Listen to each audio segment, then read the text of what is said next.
Marshall Caldwell knew something was wrong when he returned from his business trip to find tire tracks cutting across his normally pristine lawn. It wasn't the first time strangers had ventured onto his property, but something about the deliberate path straight to his private lakefront made his jaw clench. He followed the tracks, leaving his suitcase behind him until he reached the clearing that opened to this slice of Lake Osprey paradise, 10 acres of waterfront property that had been in his family for 3 generations. What he saw made him drop his luggage right there in the sand. Beach umbrellas, coolers, a massive grill, and a banner strung between 2 palm trees that read Osprey Cove HOA Summer Kickoff in garish teal and coral lettering.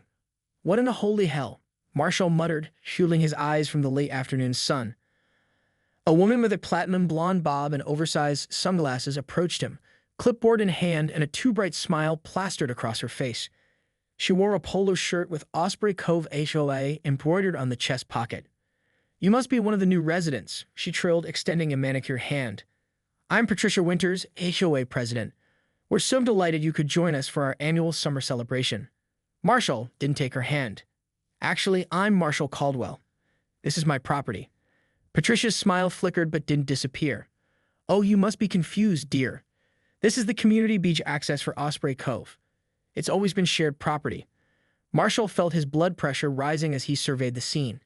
At least 30 people were scattered across his beach, grilling, swimming, and lounging on chairs that had been driven in on what appeared to be several golf carts. Children were building sandcastles mere feet from his private dock, where his boat bobbed in the gentle waves. "Ma'am, there's no community access here. This is private property. My family has owned this land since 1968, long before Osprey Cove was even developed." Patricia's smile turned brittle. "Well, that's simply not correct. Our HOA bylaws clearly state that all lakefront access points are community property." She tapped her clipboard as if it contained the sum of all legal authority. "Perhaps you're new to how HOAs work?" In fact, Marshall knew exactly how HOAs worked, which is precisely why he'd chosen to live outside of one. His property bordered Osprey Cove but was not part of it.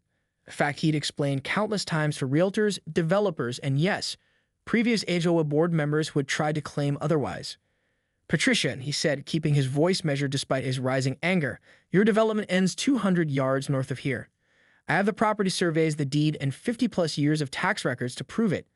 Now I just returned from a 2-week business trip, and I'd appreciate it if you remove your party from my land." Patricia's eyes narrowed behind her designer sunglasses. "Mr. Caldwell, I don't appreciate your tone. We've been using this beach for our summer kickoff for 3 years now." Marshall felt his eyebrows shoot up. 3 years? I've only been gone for 2 weeks. "Oh, we've always accessed the lake here," Patricia said with a dismissive wave.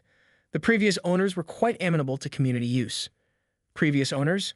Marshall took a deep breath. "My great-uncle Arthur owned this place before me. He left it to me when he passed 5 years ago. And I guarantee you, he never let anyone from your development set foot on this property. In fact, Uncle Arthur had been notoriously protective of his privacy. It was why he'd installed the gate at the main road, the gate that Marshall now realized must have been left open when he departed for his trip. Patricia's smile disappeared completely. "Well, regardless of what you believe, we have documentation confirming our right to access, and we have 40 residents enjoying a perfectly lovely afternoon that I'm not about to interrupt because of your confusion." She turned to walk away, effectively dismissing him on his own property. "Patricia," Marshall called after her, "I'm giving you and your group 30 minutes to pack up and leave. After that, I'm calling the sheriff." She turned back, her face flushed with anger beneath her careful makeup. "You most certainly will not. Do you have any idea who my husband is? He's the county commissioner, and I can promise you that any complaint you file will find its way directly to the shredder." Marshall had encountered people like Patricia before, people who mistook their small pond importance for actual authority. In his experience, they usually backed down when confronted with irrefutable facts or the actual law. But as he watched Patricia strut back to the gathering, announcing loudly that some man is trying to ruin our party, he realized this particular HOA president wasn't going to be so easily deterred. He pulled out his phone to call the sheriff's office and paused. The sun was beginning to set, casting long shadows across the water. In less than an hour, his other residents would be making their evening appearance. Uncle Arthur hadn't only been protective of his privacy, he'd been passionate about local wildlife conservation, specifically the family of alligators that had taken up residence in the marshy area where the lake met Marshall's property line, the very spot where children were now splashing in the shallows as their parents sipped cocktails, oblivious to the territorial reptiles that would soon be emerging for their evening feed. Marshall slipped his phone back into his pocket and allowed himself a small, grim smile. Sometimes nature had a way of resolving trespassing issues all on its own. Marshall retreated to his house, a modest two-story cabin with a wraparound porch that offered a panoramic view of the lake. From here, he could watch Patricia's unauthorized beach bash while preparing for the inevitable confrontation. He changed out of his travel clothes and poured himself a glass of bourbon, settling into a weathered Adirondack chair on the porch. Through his old pair of binoculars, he observed the partygoers growing louder and more boisterous as the sun began its final descent behind the cypress trees. Someone had brought a portable speaker, and top 40 hits now competed with the natural chorus of frogs and cicadas that usually serenaded the evening. Marshall checked his watch. It was nearly feeding time. His phone buzzed with a text from his neighbor Elijah, whose property bordered his to the south. "You've got company. Should I call Eugene?" Eugene was their contact at the Florida Wildlife Conservation Commission, who had helped Marshall maintain the protected status of his property as a natural habitat for the local alligator population. The status was perfectly legal. His land contained a designated conservation easement that predated any of the surrounding developments. "Not yet," Marshall texted back, "but stand by. Our friends aren't aware of the other residents." As if on cue, a ripple appeared in the water about 20 yards from where a group of children were splashing at the lake's edge. Marshall straightened in his chair. That would be Matilda, the largest of the alligators at nearly 12 feet long. She was usually the first to emerge during evening feeding times. Marshall grabbed his air horn from the side table used for precisely these situations when uninformed visitors got too close to the water at dusk. He was halfway down the steps of his porch when he spotted another figure approaching the party from the pathway that connected to Osprey Cove. A tall man in a polo shirt identical to Patricia's marched toward the gathering with purpose. Even from a distance, Marshall could see the family resemblance, the same rigid posture, the same entitlement radiating from every step. This must be the county commissioner husband. Marshall decided to wait. He'd give nature a few more minutes before intervening. Patricia spotted her husband and waved him over with exaggerated enthusiasm. "Charles, come meet everyone. The Jensen family just moved in last month." Her introductions were cut short by the first scream. A woman standing near the water's edge had spotted Matilda's snout breaking the surface about 15 feet from shore. "Alligator!" She shrieked, grabbing her toddler and backing away so quickly she tripped over a cooler. The reaction was immediate. Parents lunged for children, chairs toppled as people scrambled to their feet, and several women screamed. Patricia stood frozen, her mouth hanging open in disbelief. But Matilda wasn't alone. Two more sets of ridgebacks now cut through the water, heading toward shore. The younger alligators, Marshall had nicknamed them Hansel and Gretel, were around 7 feet each and usually followed Matilda's lead at feeding time. Charles Winters recovered first. Everyone remained calm. Back away slowly, no sudden movements. Marshall had to give the man credit. At least he knew the basics of alligator safety. But as the party guests retreated up the beach in a chaotic mass, Marshall saw that they were about to get more thorough education in gator behavior than they'd bargained for. Because it wasn't just the lake gators making an appearance. From the marshy area to the right of the beach, where tall reeds and cattails created a perfect natural blind, another large form was emerging. Old Brutus, the patriarch of the group at an impressive 13 feet, had been napping in his favorite spot and was now awake and curious about the commotion. Marshall decided it was time to intervene before things got out of hand. He raised the air horn and pressed the button, sending a deafening blast across the property. The alligators, accustomed to this signal, paused. The partygoers jumped nearly in unison. "Evity, are you any freeze?" Marshall shouted in the sudden silence that followed, then back away slowly toward the path. "Do not run." The group obeyed instantly, parents clutching children, friends linking arms as they backed up the beach. Marshall made his way down to stand between them and the approaching alligators, a large bucket in his hand. "Mr. Caldwell," Patricia hissed as he passed her, "you're responsible for this infestation. We'll have animal control here within the hour." Marshall ignored her, focusing instead on the task at hand. He uncovered the bucket, revealing several fish carcasses, the alligator's usual evening meal. He tossed them strategically along the shoreline, away from the retreating humans. The gators changed direction immediately, heading for the familiar feast. Marshall barely slept that night. Commissioner Charles Winters' cryptic comment about an arrangement with Uncle Arthur gnawed at him like a hungry gator on a chicken carcass. Uncle Arthur had been notoriously meticulous with his record-keeping, but he'd also been fiercely private about his dealings.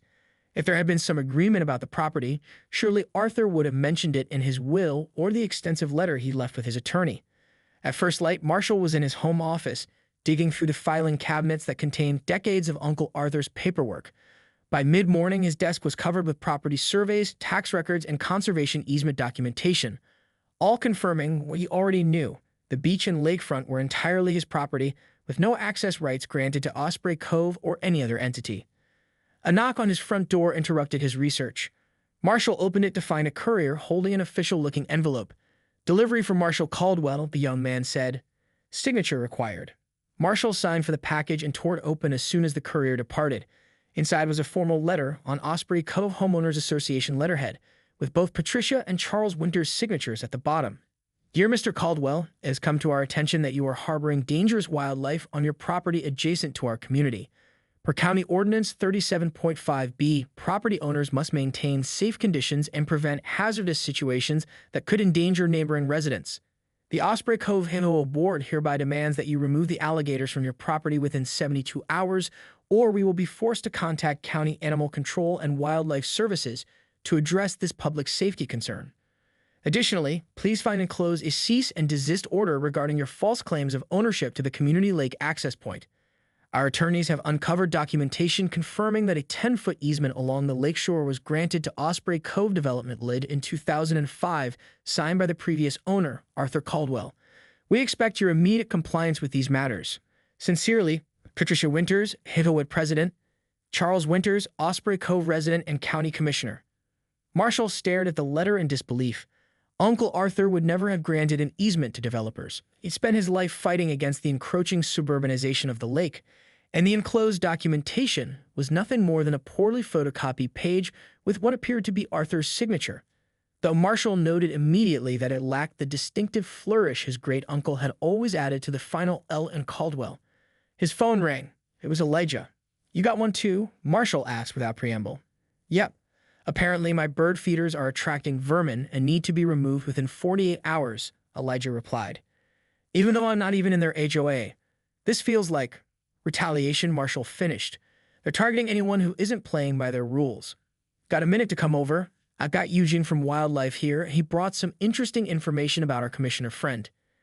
20 minutes later, Marshall was sitting on Elijah's screen porch with Eugene Rodriguez, a weathered man in his 50s who had been with the Florida Wildlife Conservation Commission for nearly 3 decades. "I remember your uncle well," Eugene said, sipping the strong Cuban coffee Elijah had prepared. "Arthur was passionate about protecting this lake's ecosystem. That's why what I found seems so odd." He slid a folder across the table. Inside was a permit application from 5 years ago, dated just 2 months before Uncle Arthur's death, requesting permission to relocate the alligator population from the conservation easement on the Caldwell property. The application had been signed by Arthur Caldwell and submitted by none other than Charles Winters. "It was never approved," Eugene explained. "Arthur called me personally the day after it was submitted, claiming his signature had been forged and demanding an investigation. I was in the process of looking into it when we received news of his passing." Marshall felt a chill despite the humid Florida morning. "Are you saying Charles Winters forged my uncle's signature to try to remove the alligators?" "I can't prove it," Eugene said carefully, "but I can tell you that Arthur was furious about the application. He suspected the Osprey Cove developers were trying to clear the way for lake access. Without the gators, the conservation easement would be much easier to challenge." Marshall looked at the signature on the permit application, then pulled out the cease and desist letter he received that morning. The signatures were identical, including the missing flourish on the wool. "They're using the same forged signature," he said quietly. 5 years later, and they're still trying to steal my land. And now they've got half the neighborhood convinced your alligators are a public menace," Elijah added. "Patricia's been on the community Facebook page all morning, whipping everyone into a frenzy about the monster gators that nearly ate children at yesterday's party." Eugene cleared his throat.